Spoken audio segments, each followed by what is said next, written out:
Now, the next tool we'll look at is the Generative Fill tool, found only in the Photoshop beta version, which is available for download free from the Creative Cloud subscription. Now, you can go to YouTube and find a dearth of self-appointed Photoshop gurus, many of which actually know what they're doing, touting this tool as the answer to all questions. And indeed, after spending a bit of time with it, Generative Fill is actually quite amazing.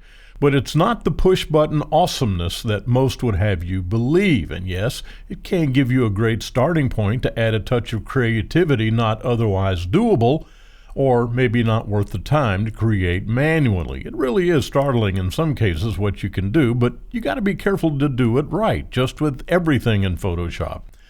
Now, we're going to work on some landscape images for this lesson, given that that's my photographic specialty, and I'll show you what to look for in using this tool, magical though it is.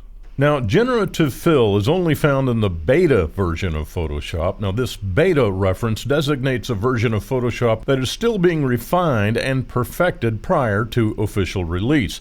Beta versions are common in software development, so software authors can distribute the software for certain trusted users to try before releasing it to the general public. And by doing this, they can try to eliminate as many bugs from the version as possible before selling the new version to the general public. Now, here in your Creative Cloud panel, you'll find the beta apps here in the lower left corner of this panel right here. Click on it and you'll find a list of all the Adobe software titles available to download for you to try, and that's what's happening here with the beta version of Photoshop.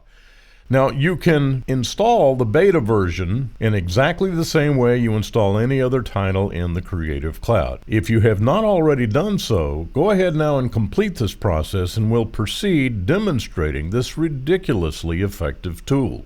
All right, I'm going to show you exactly how Generative Fill works, but the first thing I need to kind of impart to you is that this thing is really persnickety. Sometimes it works and sometimes it doesn't. When it works fabulously. I mean, you just absolutely can't believe the results that you've gotten. But there are many, many times when you attempt to do something and it just doesn't seem to want to cogitate.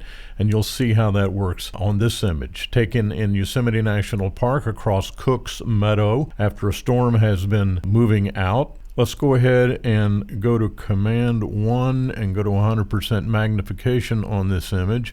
And then I'll navigate over to this area right here. And what I want to do is put in just a small deer kind of grazing in the meadow out here, just to give it a little bit of a little more drama.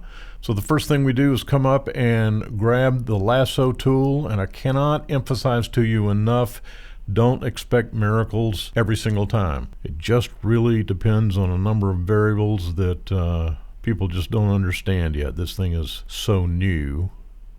All right, so we make a little circle right there, and it might have been just a bit big, but let's go ahead forward, see what we get. Hit Generative Fill, and then what you do is you just type in what you want to see, deer. Okay, let's start with something simple. Go Generate. This does take a minute, and what it's doing is that it's looking at Adobe stock to see if it can find an image that will match. And we'll go over that particular issue later because it's something you're going to want to know. All right, now, two things to observe right here. Number one, the tone is unbelievable. I mean, these quote-unquote deer match the tone of the image unbelievably, and if you go to a full view on the image, it's just a magnificent result creatively. So let's go back to full view on this image, and we'll once again navigate to this area.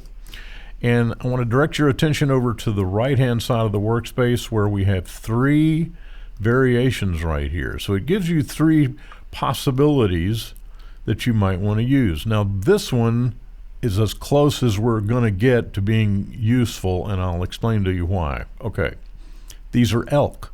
These are not deer. There are no elk in Yosemite. So if you want to be really accurate with your representation, then you really should see deer and not elk. Now, there was a time when elk were plentiful in Yosemite when it was first discovered in 1851, and they were pretty much hunted to extinction in the Yosemite area But if you wanted to say title this image Yosemite in the past, you might be able to pull that off, just as long as you're admitting that this is a composite. People will know instantly that there's no elk in Yosemite, so just to put them out there without some sort of comment would not serve you well. So let's go ahead and try again and see if we can get the result we're looking for. Let's go with the term deer and antlers. See if that doesn't narrow things down just a bit. But again, you come over to the right-hand side of the workspace and you simply alter your search term, hit generate, and it will give you 3 more choices. So you can refine this as much as you want to. You can vary it. You can enter the exact same term over and over, and believe it or not, you will get different results. So it is definitely trial and error. Another elk, and another elk, and another elk. And so I mean, there's the fallacy of it. Now, again, to repeat, aesthetically, it's unbelievable. I think you'd agree, even to the point of hiding the hooves in a depressed area of the meadow. I mean, just the intricacy of how this comes together is just unbelievable. But there you see what generative fill does and what it doesn't do. Again, to repeat, it takes practice. Sometimes it works, sometimes it doesn't. When it doesn't work, it doesn't work. When it does, my goodness, the results are unbelievable. Let's look at another image and see where it does work and really does serve the image.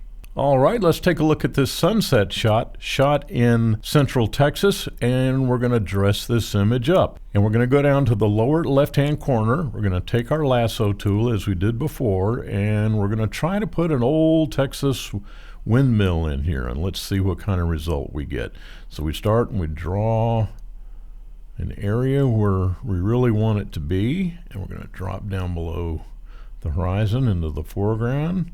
Complete the circle, and of course it doesn't have to be perfect. We hit generative fill, and how about just Texas windmill? And see what we get. I practiced this lesson and it worked wonderfully, which is why I'm doing it, but you can never tell what generative fill is going to give you as a result, so we just cross our fingers every time. See there? That's not an old Texas windmill. That was not what it gave me initially. Now that's more like it, and that is more like it. I'm going to run it again because before it did not give me that wind generator, so let's try it again. We'll just run the same one again. And we really could have done it over here on the right, but I just did it on the floating panel just to do it that way. You can do it either way when you're updating your term. Okay, much better. Now I want to point something out to you on this particular result. Let's navigate down, and look what it did was it added something to the background. It also added some foliage over here, none of which was a bad thing. It's just, but you can tell to what length it goes to match the area that it's being placed in, and I think that's going to do just perfect. But look at that result. I mean, that's just unbelievable. And let's do this. Let's just, for giggles, let's try an area right here. I'm going to just say old barn and just see what happens. I mean, this is an experiment. I haven't practiced this part, but I thought let's just see what happens. Old barn. I need to spell that correctly, obviously. We hit enter. There's one result, which ain't bad. There's another result, kind of plain, doesn't look much like an old barn, but that works. That's an old house, and that works. It's facing into the sunset. It's a silhouette. It certainly matches the windmill. So, I mean, we can put a flock of buzzards. Let's go over here. Flock of buzzards. Just see what happens. This is actually a lot of fun. Let's see. Okay, so flock of buzzards in Central Texas. I'm not holding my breath on this one, but we may get surprised. Well, first of all, those aren't buzzards. Let's see what happens here. That's getting better. And I think that's the best one. And I think the best thing we're going to be able to do is just simply to go into Silhouette. I mean, none of these are really good.